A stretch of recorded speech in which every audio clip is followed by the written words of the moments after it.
Hello, thank you for joining this pre-recorded session on recruitment, expanding that talent pool. Let's get started. So what are you going to learn? I talk every week about strategy, and strategy is applicable in every aspect of HR, including recruitment. You may have to create a recruitment marketing campaign or recruitment strategic campaign. You need to understand your company's strategy before you even proceed with recruitment. We're going to talk about the different methods, both from an internal and external perspective, which covers outcome 2 and 3. When is it good to recruit internally? When is it not good? When is it good to use external resources? When is it not? I do say to please partner with recruiters as soon as possible. Before you even graduate this program, please start making recruiters your strategic alliance, because you're going to have to leverage them either for yourself from getting a job, but also from an HR. You need to have that person on your cell phone. Talk about the techniques to improve. So it's always about continuous improvement on your recruitment efforts. Technology will also help you. Talk about career management from the needs of individual employees, the company, but also I challenge you from a management perspective. So, I love quotes, and I like this one from Thomas Edison, because you may have to fail both as a recruiter by losing that candidate that you really want because you can't offer them more money, or the timing's wrong. There's all sorts of scenarios. But you are also going to go for interviews. You're also going to send your resume, and you may not get picked. So understand Thomas Edison, founding father of the light bulb, and Tesla is the energy person, but we know Thomas Edison, his other quote was, it's 99% perspiration. So you're going to put in a lot of work here. Even if aspects of your job is recruitment, there is a lot of effort in it. Again, strategic aspects of recruiting. You have to understand, what does your company do? What is the product, service offering? Are you a differentiator? Are you cost effective? Where are you going to tap into this talent? Who is your competitors? Not only for product service, but also your talent pool. It has to be strategically aligned. Your core values, when you're looking for somebody to work for you personally as a manager or supervisor, but also the company, you want to make sure that person's strategic core values also match yours. So it's all about bridge. You are the ambassador, you are the ombudsperson HR. So who should do the recruiting? Well, for large firms, you may have a dedicated department. For a small firm, if you are HR, you're working for a small tech firm in Toronto, venture capital backed, you are HR, you are the recruiter, you're the health and safety, you might even have to do some marketing, you might have to do social media, who knows, right? So small firms may be the managers and supervisors, but make sure that you are not removed from the process. If the manager does want to take realm of it, always volunteer to help in the at least posting the job, going through the resumes, telephone screening. And if they want to do it, that's fine, but always make sure that you are part of that process, okay? And work teams, or are you outsourcing? So IBM actually has an entire outsourced recruiting for their Agile and for other areas. So it's a third party. They don't work for IBM, but from my understanding in Scarborough, they take up an entire floor. So are you going to outsource that? Are you going to give it to a third party? You have to decide who's going to do it, what's it going to look like, and do you have the funds to externally send that out? So should you go internally or externally? So your major constraint will probably be time and money. So money, external recruiters charge. They can charge as low as 10%. Some have a fixed fee. Some are as high as 25%. Some may ask for it all up front. If it's an executive search firm, they may ask for 20–25% all up front. And if it's $1 million job or $5 million, that's a huge amount of money that you're giving. So what is your budget looking like? Also, time. If you don't have the time or expertise to look for an executive or time to fill that job right away because it's a strategic role, you may have to rely on those external recruiters. So time and money is going to probably be your biggest. So let's dive into internal and external, labor markets. So that's also going to have a play for you. Do you hire internally or externally? Labor market, this is not an economics course, but you have to understand labor market. I highly recommend looking at Statistics Canada, watching the news. That's our external environment. But if you have a tight labor market where it's very few available workers to choose from, so that's why a heart surgeon for Toronto Sick Kids, there's not a lot of heart surgeons in the world specializing in kids, and then heart surgery, so they can command a high salary, huge research grant, and rightfully so.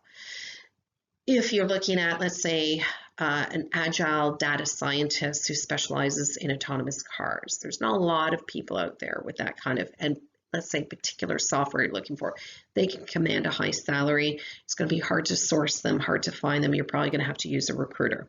You may be involved in a merger and acquisition. You may be involved in creating new policies and procedures like COVID. How do we get people back into work safely? And then you're going to have to do training and health and safety.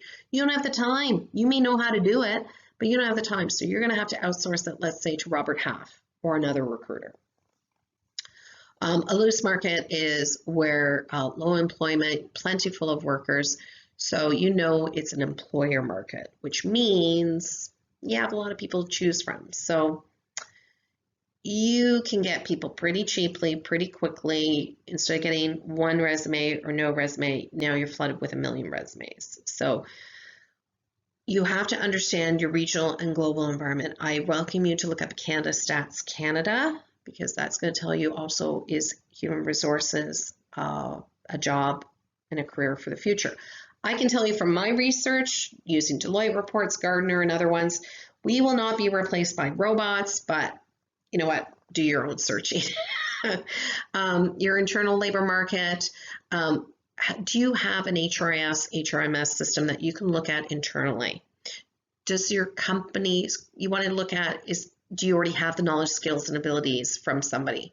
Let's say somebody's working in the mailroom, but they're a film artist, and you happen to be Amazon and you have a streaming service. Why is that person in the mailroom when they should be working in the film division? So always looking at your internal labor market. Also, do you have a employee referral program? Leverage that. This is going to affect compensation, how you're going to cast your net. Is it going to be wide? Is it going to be short? I can tell you one company opened up a Romania division for software because it was cheap software engineers, but excellent software engineers. And so we opened up an office there. Why recruit globally? You get the talent. You also may look at environmental laws, employment laws. It might be easier to enter. Also, what's interesting, even in Canada and the States, depending on which state you're in, may offer you a huge grant to open up business there. Understanding compensation practices. Well, why did GM Oshawa displace 3,000 workers? Well, NAFTA happened again. And so those 3,000 jobs went to a Mexico plant. And so why should we pay somebody $30 to $50 an hour when I can get the same labor force, same eager, same quality, same everything at $1 an hour? So $30 an hour versus $1 an hour, it's not about differentiation, it's a cost model. So that's why it's very important for you to understand, does your company care about fiscal, or do they care about something more? Looking also at visa work permits, there may be an issue bringing people on board unless you're able to demonstrate to, let's say, the Canadian government that this is an essential job, that nobody else has the skill set. You're going to have to partner with lawyers. Don't do this on your own. Global, we'll look at Amazon. Amazon is a good example in the sense of their clients are worldwide, they have locations worldwide, they have the supply worldwide. So you want to recruit globally because your clients are global, your suppliers are global. It only makes sense. You're leveraging great talent who has great cultural insight, maybe 5 languages or more, knows the product service offering. So understand tapping into that talent is a great thing. Your company's brand, what does it look like? Is it good? Is it bad? I invite you to look at Glassdoor for a company that you like. Let's say it's Nestle's, let's say it's IBM, whatever company it is, Toronto Sick Kids. Look up what does their brand look like, but also what have people said during the recruitment process, but also being there. What does your recruitment process even look like? Do you have one in mind? You need to have a strategy just for that. And it has to be tied to your company's overarching strategy. So when you look internally, are you posting the jobs? Is it just in-house that can apply? There are different kinds of ways to appraise performance and appraise the talent. They may be job ready, but do they have the knowledge, skills, and abilities? They may be motivated, they may have the job skills, but do they have the skills for the future? These are all things you have to think about. When you do move somebody internally, who's going to replace that person? Is that internally or is that now externally? That's why it's so important to create a skills matrix. Do it even for yourself because you have to understand your skills today and future state. What does your policies and procedures look like? Here's an example of a 9-box grid. I'll try to find a video for you. You don't have to use this, but this is heavily used in business as well as HR. You can see the XY axis is all your supply channels internally, externally. So your XY axis is potential on the left versus performance. Is it below target? Is it above target? Is it low, medium, high? However you rate this is how you rate it. But are you meeting the targets for performance? Are you not? I think is an important metrics. So if we look at, let's say, the very top right, which is high potential, high performance, capability and or ability for immediate advancement, clear potential beyond current role. So that person's on the fast track. They can move up to the CFO role that's now open. But let's say they're a manager. So who's going to fill that? Is that going to be internal, external, or both? Because there's pros and cons to hiring internally and externally, and you have to think about that. If you are hiring internally and somebody gets the job and it's a team member of 5 and all 5 applied, you have to say no to 4 people now. You say one person, you say yes.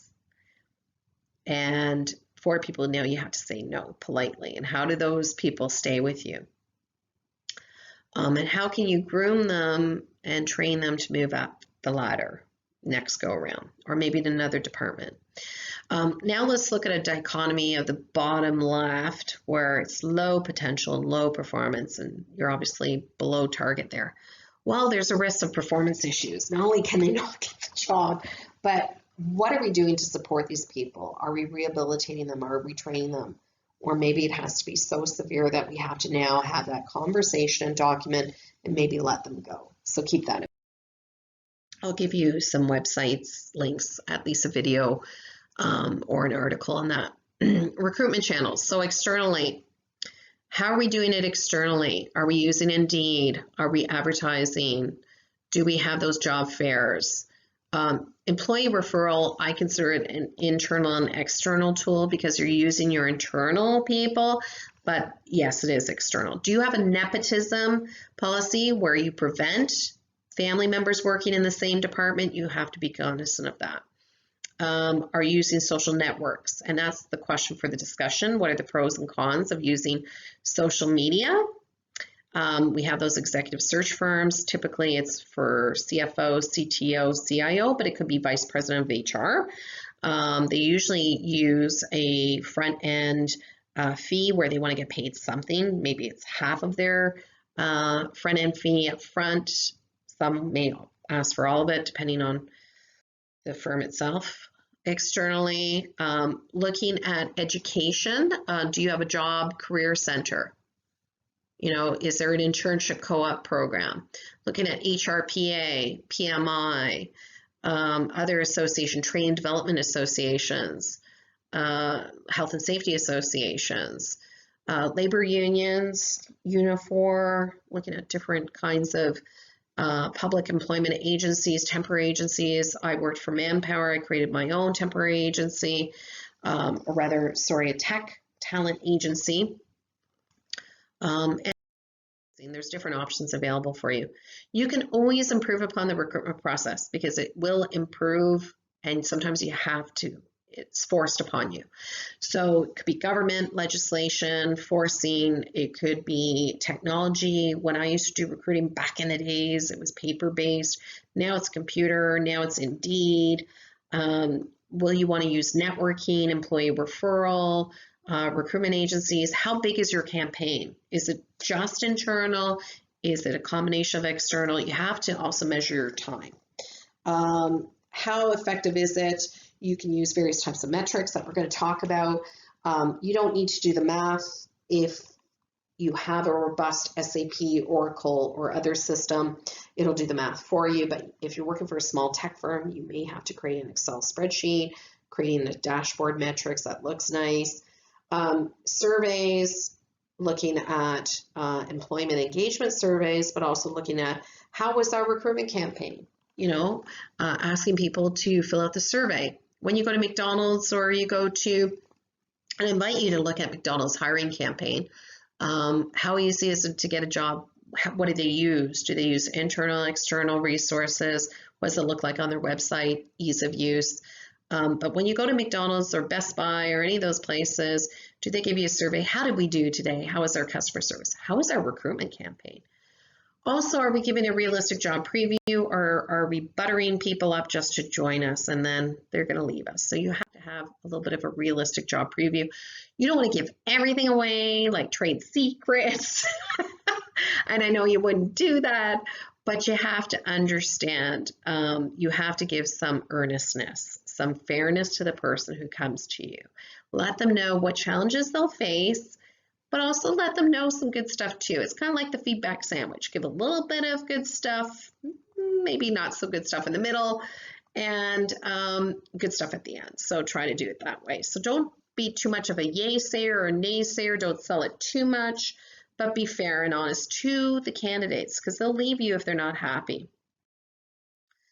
Here are some recruitment metrics. First of all, I'm not going to test you on the math, but keep these metrics in case you have to do an Excel spreadsheet because SAP Oracle will do this for you, or you may have a customized software that will do it for you.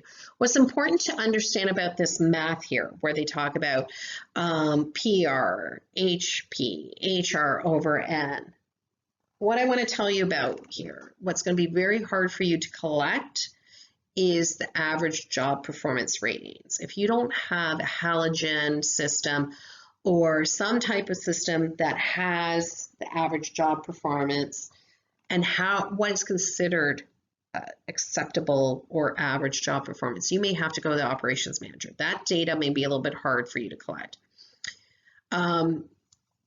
What is that percentage of new hires reaching that acceptable productivity? Again, that you're going to have to maybe go to the operations or the team lead to get that data. It may not be readily available for you.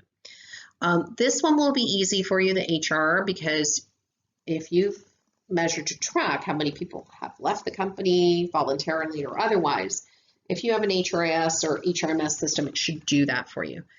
And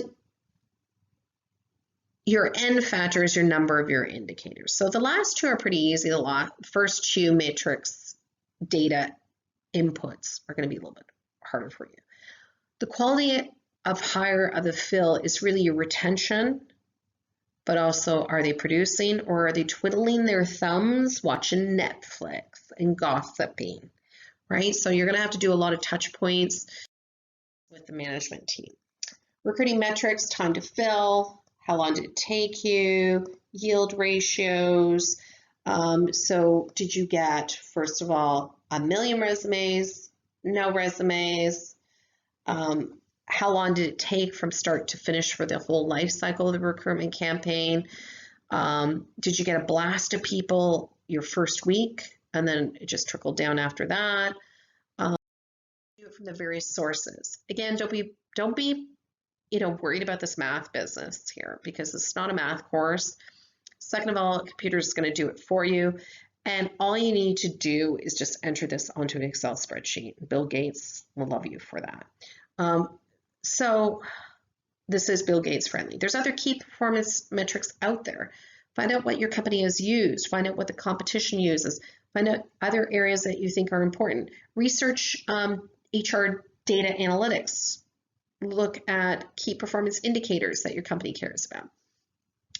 So the cost of the recruitment or per employee hired is what source did you use, right? What is the source, right? So if we look at the far left, source cost, so is that internal, external?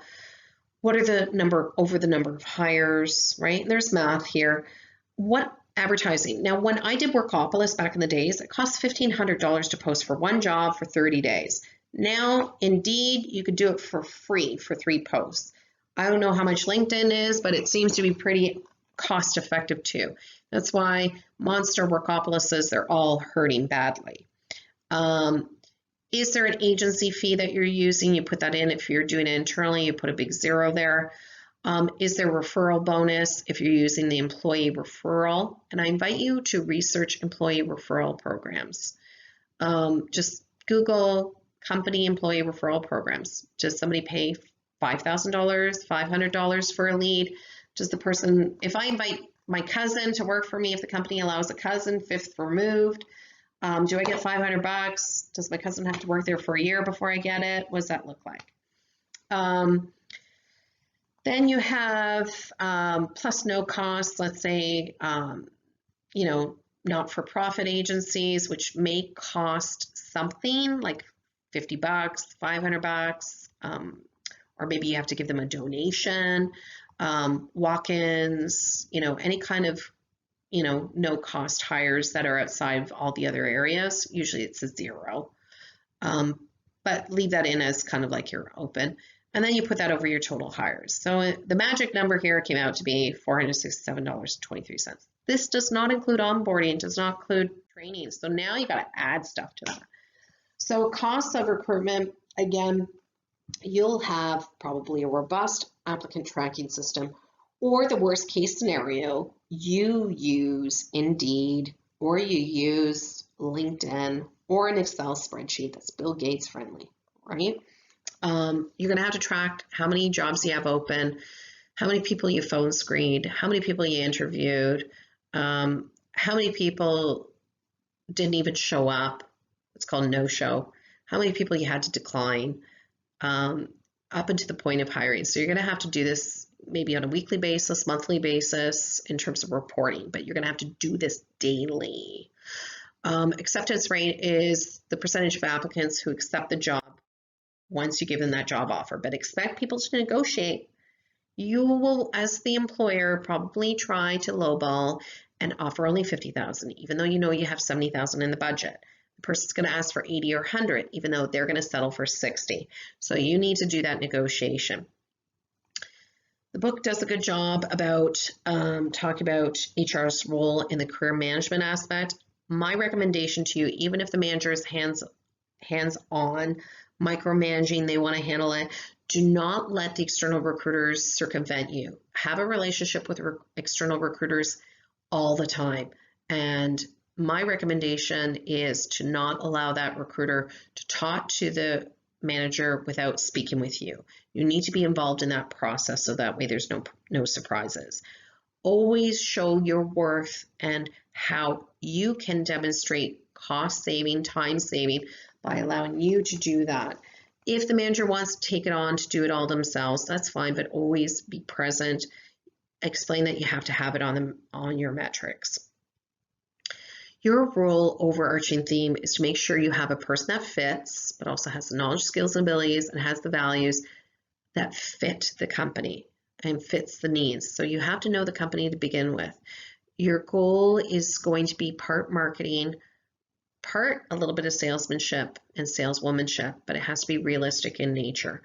So you need to have, first of all, strategy in place. Second, you're going to, yes, it's going to be matching, but you're also going to find out what our future needs. You're going to be a forecaster. You have to identify as is knowledge, skills, and abilities for the job through your job analysis that we talked about last week. But in addition to that, you also have to understand what is future state, what's required in the future.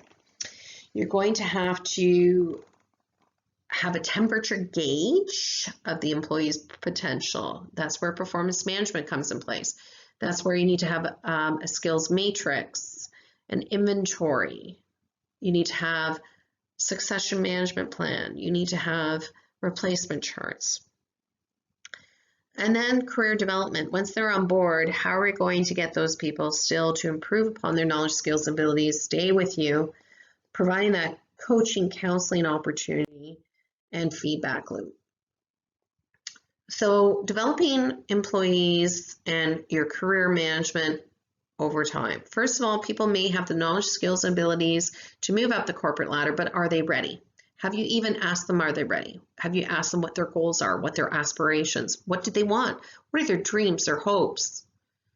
How can you support them? Don't just give them the executive role and they're not ready for it. Maybe they have a baby on board. Maybe they want to enjoy their family a bit.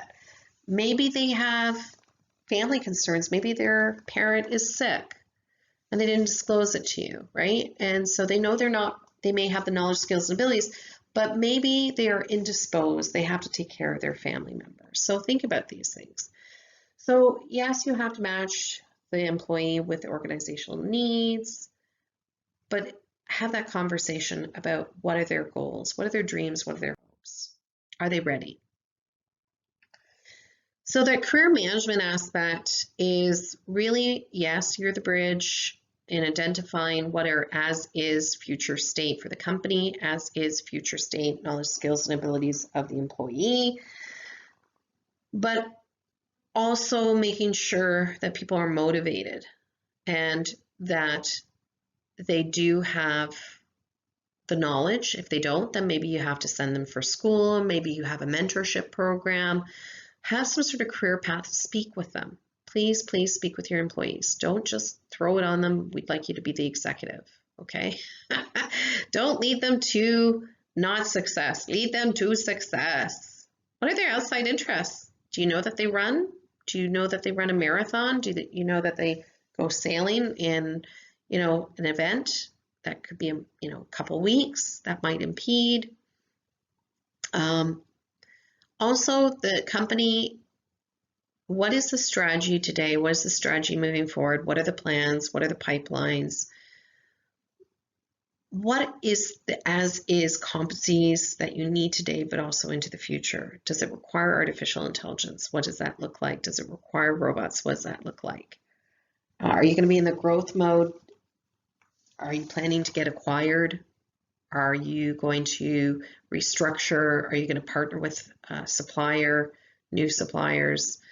Looking at from the operational perspective, what does our turnover even look like? Maybe you have high turnover in December or January, and that's normal for your business cycle. Or maybe 40% is really high.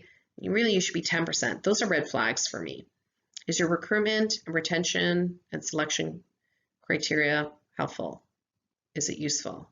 Are you doing realistic job preview? Is it a bad boss? Is it bad leadership?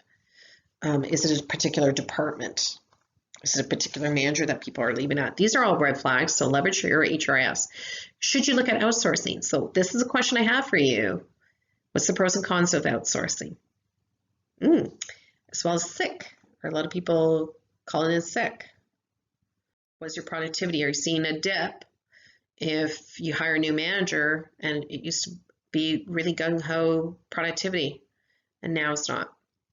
Identifying career opportunities and requirements. I invite you with your own career path. Let me partner with you. I'm happy to do that. You need to know what are your career plans when you graduate. Start now, start early, start networking, start partnering with recruitment agencies. Track your career stages to celebrate those successes. Understand what are your KSAOs and competencies that you bring to the table, because you're going to have a sales pitch.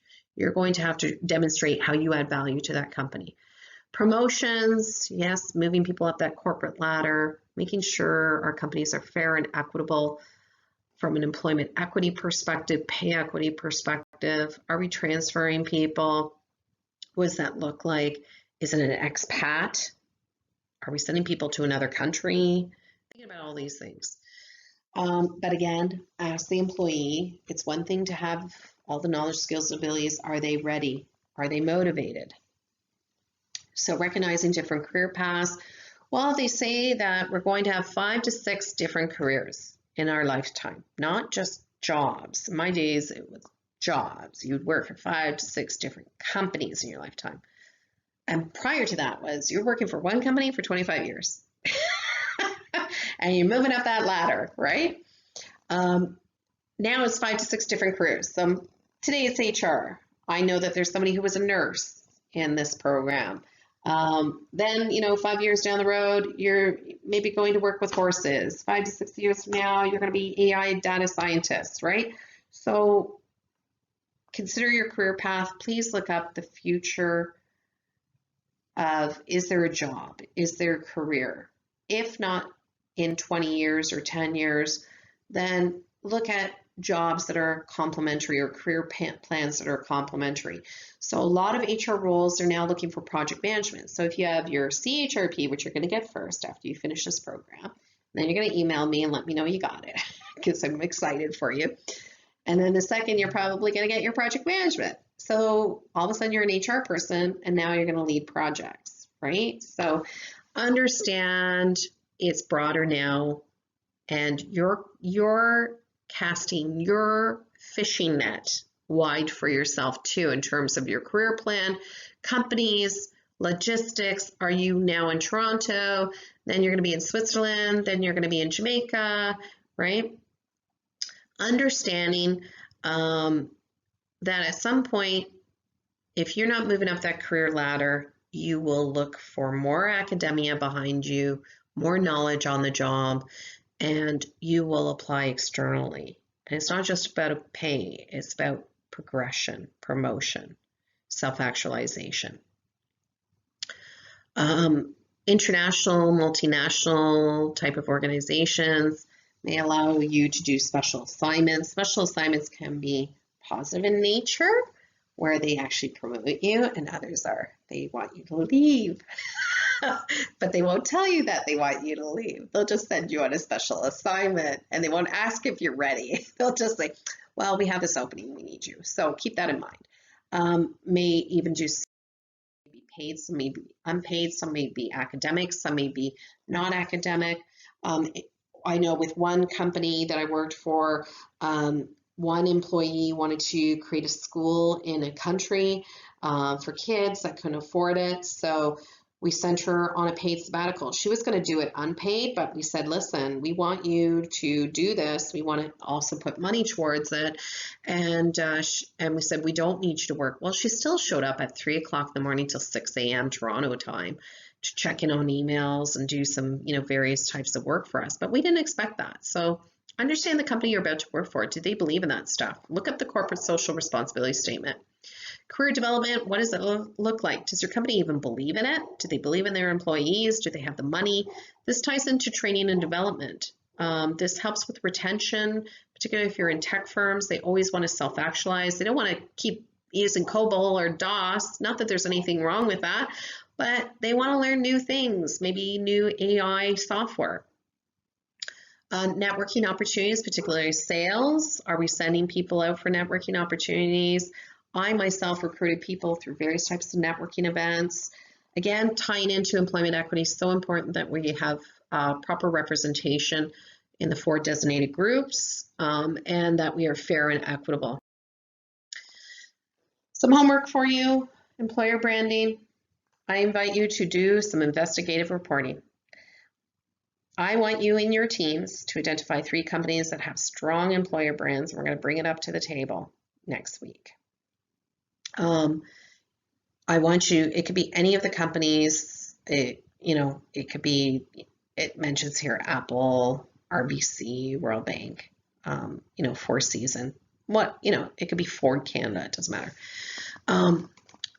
And I recommend please pick an employer brand for a company that you want to work for, because this will help you really understand the strategy, core values, what business they're in. Do these companies use social networks to develop their brands? Discuss the brand attributes.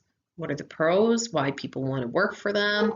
What are the expectations of new employees about the work culture? What are the benefits of working for those companies? So I'll give you an example. Google Sweden. I would love to work for Google Sweden. Love it. I get to wear jeans, t-shirt. I can bring my dog. I can play with their dogs. They allow dogs. Isn't that fabulous? And they have these cool pods. It's a hip place. You know, it's just, it would be cool, right? So Google Sweden hire me for a contract or a project. And Google's kind of cool. I think it's a cool place. So that's for me, but you have to do your due diligence and research and branding, and you know, it's one of those things you have to make sure it's a fit for you too. And summarize the factors that make certain employers attractive to candidates. So I gave you my spin on it. I didn't give you the full branding, but you're going to have to do more research. So homework 2, improving the effectiveness of recruitment. Again, in your teams, discuss the experiences that you have had as a job candidate. What were the, I guess, positive experience versus negative experiences? Based on those experiences, prepare a list of ways as lessons learned employers can improve on their recruitment process. How you treat people is really important. My philosophy when I had my recruitment agency, and I've trained every single employee the same way. 2 things. When a recruiter calls you, call them back within 24 hours because you're going to need them at least once in your life. And if you don't treat them well, they may poach from your company. So, second thing is treat every candidate as if you yourself are being treated, and treat them like your client. So treat them like they are the president and CEO of your company, because if you don't treat people well, not only is it bad for your branding, you don't feel good about it. Now, my recommendation to treat a candidate like a client is my philosophy, and it is my philosophy. And I will only partner with companies that do the same thing. But you may have to work for companies that don't think that way. So you have to be resonant and understanding of the company's culture before you join them. So how the recruitment process is from start to finish of that recruitment process, this is not selection, this is recruitment process, because we're going to talk about selection on Wednesday, is that how you treat people right from the onstart really says a lot. I can honestly say York University, I was blown away. I'm still blown away every day. Even though I'm an alumna, that recruitment process, the manager made sure that I understood the onboarding. Like, the manager took her time, 1 full hour and a half, to make sure I understood, and then provided more information afterwards. Like, really spot on from the day I taught to them.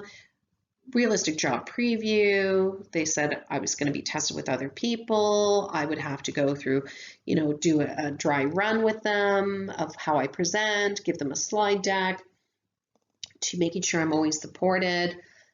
I am personally blown away by York U from start to finish. But understanding how companies treat people, do they get back to you? Is it just a standard email? Oh, thank you for your lovely resume. We'll get back to you, you know, whenever we can. Good luck, right? Or is it, you know what, we value you. Thank you for sending your resume to us. Unfortunately, we can't approach you unless you're a selected candidate. But can we retain your resume for a year? And we'll get back to you when we get close to that year, just to touch base with you to see how you're doing. How you feel about your recruitment process as a candidate says a lot about the company culture. Do they value employees? Do they value potential employees? Every person really is a client. Either they're going to refer your product or service offering, or the employee has to pitch it, or they really want to pitch it. I want people to pitch my company because they want to, not because they're forced to. And how you treat employees at the initial stages, not just the retention part when you bring them on board, but how you treat people at the beginning really says a lot to me about the philosophies. Do they care about their employees? I hope this is helpful for you. We'll take this up again on Wednesday, and have yourself a great day. And we'll take up questions on Wednesday. Bye.